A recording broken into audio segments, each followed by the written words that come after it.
Good morning, dear students.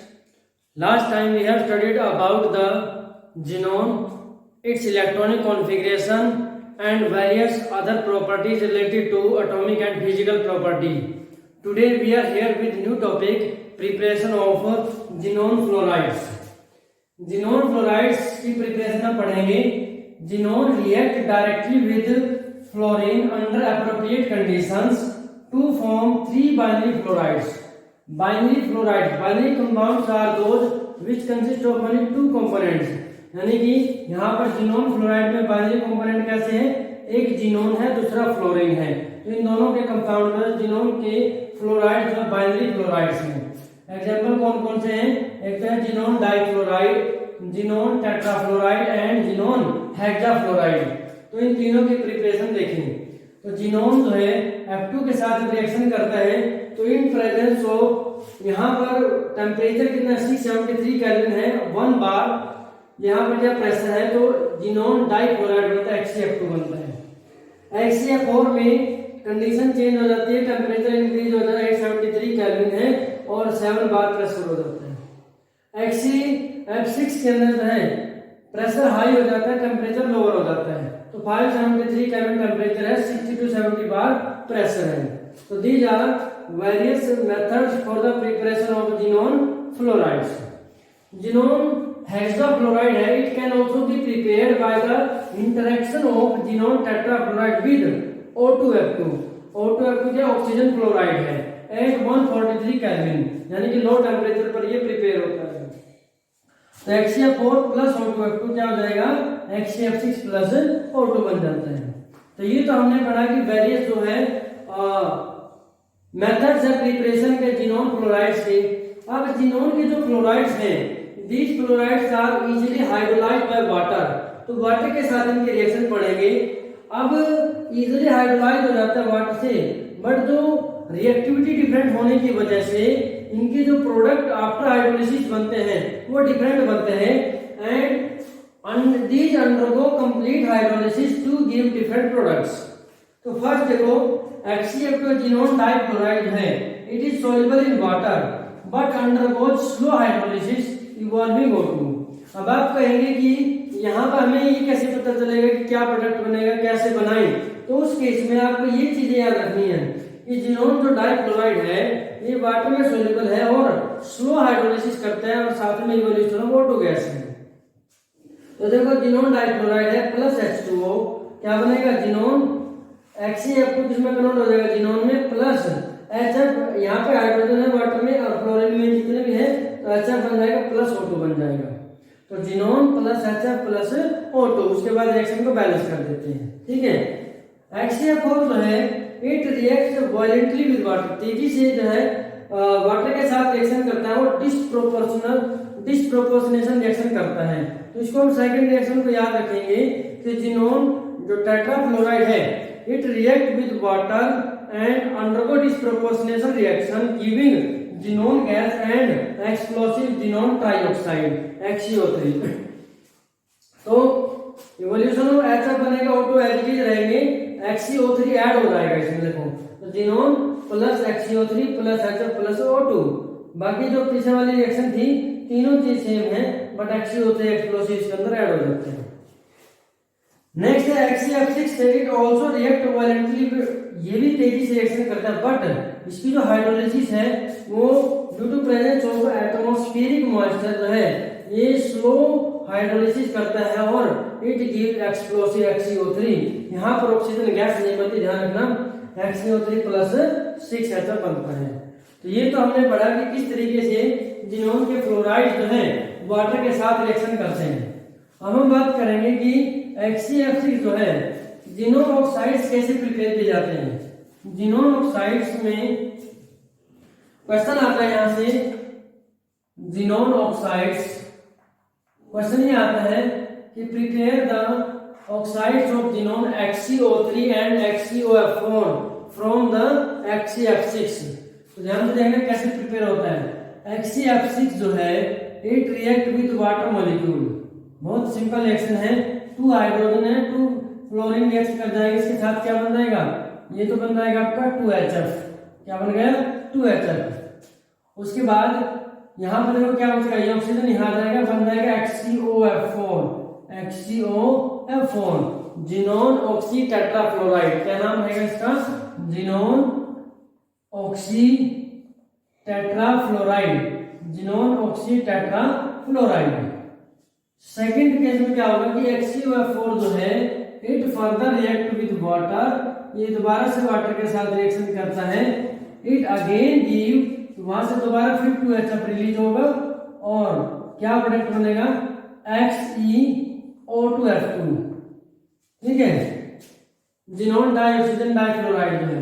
उसके बाद XeO2F2 it further react with H2O, एक बार और H2O के साथ रिएक्शन करेगा, it will form XeO3 explosive plus 2H।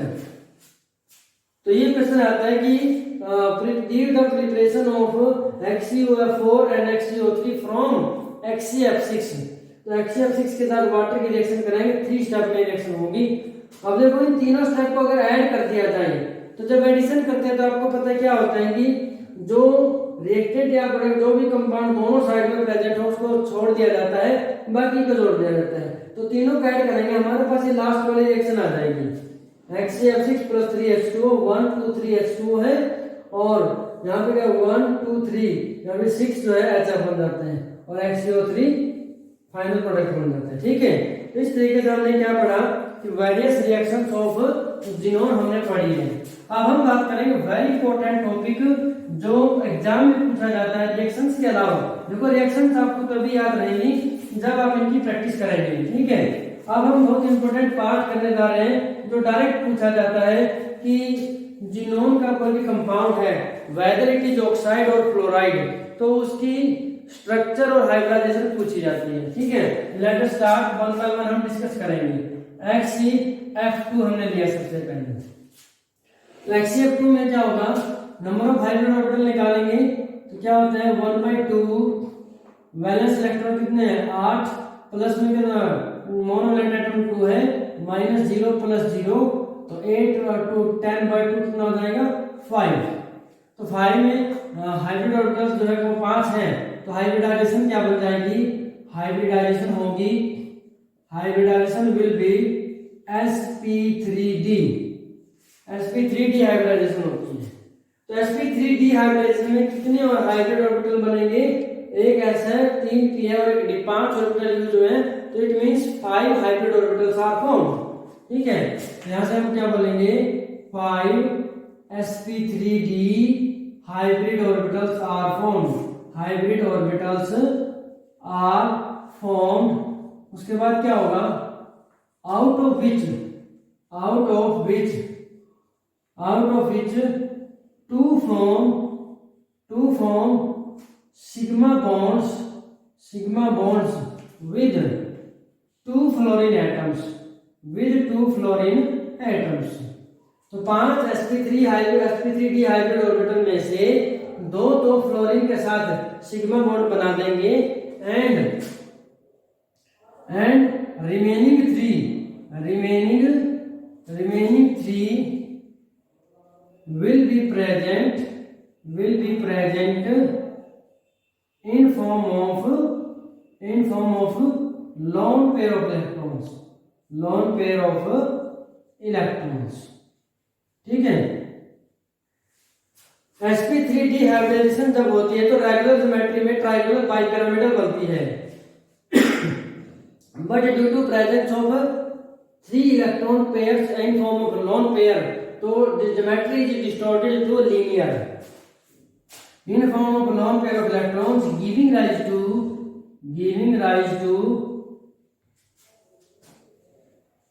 linear geometry। आपको मैं एग्जांपल भी साथ में जो है रेगुलर ज्योमेट्री का एग्जांपल भी लेकर के साथ में, उसके बाद किस तरीके से यहाँ पर देखो ये PCl5 है, रेगुलर ज्योमेट्री बनती है PCl5 की, ट्रायंगुलर बाइपिरामिडल। अब इसमें हमें क्या करना है, 3 जो बॉन्ड पेयर है उनको लोन पेयर में कन्वर्ट करना, 1 2 3 तीनों को हम बना देंगे लोन पेयर। तो यहाँ पे क्या होगा XeF2 में ये 2 F हो गई और यहाँ पे एक lone pair, second lone pair and this is third lone pair. तो ज्योमेट्री क्या हो जाएगी यहाँ पर, लीनियर ज्योमेट्री हो जाएगी, लीनियर ज्योमेट्री होगी और sp3d हाइब्रिडाइजेशन होगा। ठीक है, तो ये लिख करके आप बता सकते हो। डायरेक्टली भी अगर आप शॉर्ट में लिखेंगे तो लीनियर और साइड में कैलकुलेशन करके लीनियर ज्योमेट्री है और स्ट्रक्चर ड्रॉ करनी है और sp3d हाइब्रिडाइजेशन है। फर्स्ट हो गया। सेकंड बात करते हैं XCF4। XCF4 में आपकी बार क्या होगा, hybridisation number of hybrid orbital निकालेंगे। ये नंबर ऑफ हाइब्रिड ऑर्बिटल का फॉर्मूला क्या होता है, 1/2 इंटू बैलेंस इलेक्ट्रॉन कितने हैं 8 plus monovalent atom 4 minus cation plus anion, 4 जन कैटायन एंड एनायन, तो 12/2 कितना हो जाएगा 6। तो जब 6 होता है तो हाइब्रिडाइजेशन क्या होगी, हाइब्रिडाइजेशन हो जाएगी sp3d2। कौन सी हो जाएगी, sp3d2। ठीक है, sp3d2 में कितने हाइब्रिड ऑर्बिटल बने, 6। 1 x s है, 3 p है, 2 d है, तो टोटल 6 एटॉमिक ऑर्बिटल यूज हुए थे हाइब्रिडाइजेशन में। तो हाइब्रिड ऑर्बिटल भी कितने बनेंगे, 6 बनेंगे। तो out of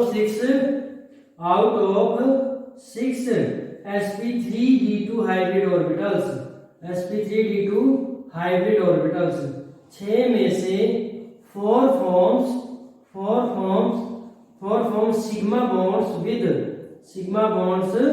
with 4 fluorine atoms and remaining two will be present in form of किसकी फॉर्म में, lone pair of electrons या lone pairs। ठीक है, तो पहले एक रेगुलर ज्योमेट्री लेते हैं sp3d2 में, जैसे कि sf6 होता है, sf6 यहाँ पर ये रेगुलर ज्योमेट्री है। ठीक है, अब हमें क्या करना है, 2 लोन पेयर रखने हैं और 4 जो है वो बॉन्ड पेयर रहेंगे। तो पहले एक हटाना हो तो एक लोन पेयर आ जाएगा, उसमें बन जाते हैं हमारे पास स्फीयर पिरामिडल। इसका दूसरा नाम, ऑक्टाहेड्रल का दूसरा नाम क्या बोल सकते हैं, ऑक्टाहेड्रल का दूसरा नाम हम बोल सकते हैं स्क्वायर, ये बन जाता है आपका स्क्वायर। ठीक है, और बाई पिरामिडल, एक पिरामिड ऊपर एक पिरामिड, स्क्वायर बाई पिरामिडल भी दूसरा नाम हो सकता है। अब एक लोन पेयर हटाना हो तो ऊपर से एक हटा देंगे तो बन जाएगा हमारे पास स्क्वायर पिरामिडल रह जाएगा। उसके बाद दूसरा लोन पेयर भी हटा देंगे तो हमारे पास स्क्वायर प्लेनर ज्योमेट्री रह जाती है। XCF4 की ज्योमेट्री क्या बनेगी, स्क्वायर प्लेनर। कैसी बनेगी, स्क्वायर प्लेनर। यहाँ पे क्या आ जाएगा, loan pair of electron. Geometry क्या होगी, स्क्वायर प्लेनर, और हाइब्रिडाइजेशन क्या होगी इसकी, sp3d2। क्लियर है। Next is XCF6। XCF6 में शॉर्ट में लिख देता हूं, आप जो है समझ सकेंगे उसको। XCF6 में नंबर ऑफ हाइब्रिड ऑर्बिटल्स का फॉर्मूला है 1/2 8 + 6 - 0 + 0 14/2 दैट इज इक्वल टू 7। और 7 में हाइब्रिडाइजेशन होती है, हाइब्रिडाइजेशन में हो जाएगा आपका sp3d3 हाइब्रिडाइजेशन हो जाएगी। और इसमें क्या होगा आपका, पेंटागोनल बाइपिरामिडल ज्योमेट्री बनती है रेगुलर, बट यहाँ पर due to presence of one lone pair of electrons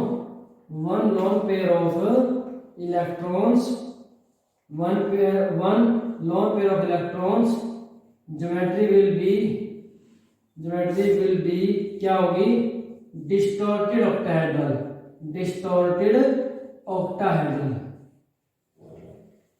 ठीक है, देखो यहाँ पे क्या होगा, XEF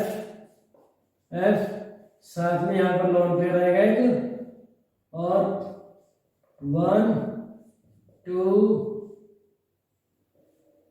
3 4 1 2 3 4 5 6, ये क्या हो जाएगा आपके पास, डिस्टॉर्टेड ऑक्टाहेड्रल ज्योमेट्री रहेगी और sp3d3 हाइब्रिडाइजेशन रहेगी। क्लियर है। नेक्स्ट हम बात करते हैं ऑक्साइड्स के जो फॉर्मूले हैं, जैसे हम लेते हैं XeOF4, ठीक है। ध्यान से देखना आपकी बात, नंबर ऑफ हाइब्रिड ऑर्बिटल का फॉर्मूला क्या होगा, 1/2 valence electron 8 plus monovalent atom 4 minus 0 plus 0, तो 12/2 कितना हो जाएगा 6, 12/2 6 हो जाएगा और sp3d2 हाइब्रिडाइजेशन हो जाएगी, ठीक है। अब यहां पर देखें, out of 6 sp3d2 hybrid orbitals, 6 जो sp3d2 हाइब्रिड ऑर्बिटल्स हैं उनमें से क्या होगा, 4 फॉर्म सिग्मा बॉन्ड्स किसके साथ में, with 4 fluorine atoms and 2 form pi bond and sigma bond with oxygen atom, one will be present in form of lone pair of